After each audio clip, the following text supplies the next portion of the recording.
Hey, it's April from OTH Crochet Nook, and today I'm going to show you how to make these cute flower wall hangings made of pom-poms. They're so cute. You need this pom-pom maker. If you don't have one of these, what are you doing? This is my favorite gadget. If you know already how to make a pom-pom, awesome. Skip to 2 minutes, and that's where we start our project. But if you don't, you're going to open up your pom-pom maker like that, like it looks like an S. And you're taking the colors of your choice and you're wrapping the yarn around as many times as you want, as long as you do it evenly on the other side. And you're going to wrap it as many times as you want on the one side. Then you're going to put your yarn right through that gap there, bring it over to the other side, and do exactly as I just said. Wrap it around the same amount of times as the other side. Go ahead and feel for it as well. You'll feel the thickness and you'll be able to tell if you're not counting, which is totally fine. So you can kind of get the same thickness on both sides, but that is essentially how you are making this pom-pom. Once you've done wrapping both sides, you're going to pull that yarn so that you close up that pom-pom maker. You're going to fasten off that end, and you're going to get some extremely sharp scissors because that's what will make this very easy for you. When you have dull scissors, this part just really sucks. So sharp scissors is perfect. Go ahead and cut all the way around that pom-pom maker without taking it apart. You want to keep it together. Cut all the way around.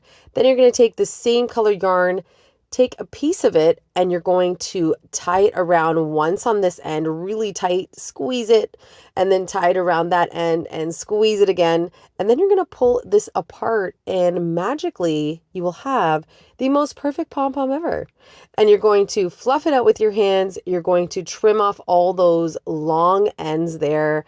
It's going to be a perfect pom-pom. It is foolproof. That pom-pom maker is my bestie. I love it so much. So go ahead, trim those ends, get that perfect pom-pom. I used Wool and the Gang Feeling Good yarn for this specific project. A nice, chunky, fluffy, soft yarn will work best with this. You're going to get 6 of the same color and 1 of a different color, which will be the center of your flower.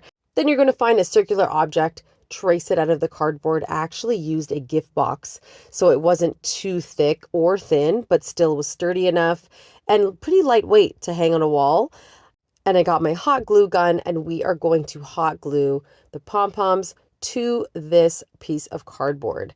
Now, really, this is the fastest part of the project. Making the pom-poms is a little time consuming, but it will work up very quickly and you can get creative with your colors. I actually made these for my friend who just had a baby. She had like a 70s retro vibe nursery. It looks super cute on her wall. Such a quick project. Like and subscribe for more quick tutorials. All my patterns are always free. othcrochetnook.ca.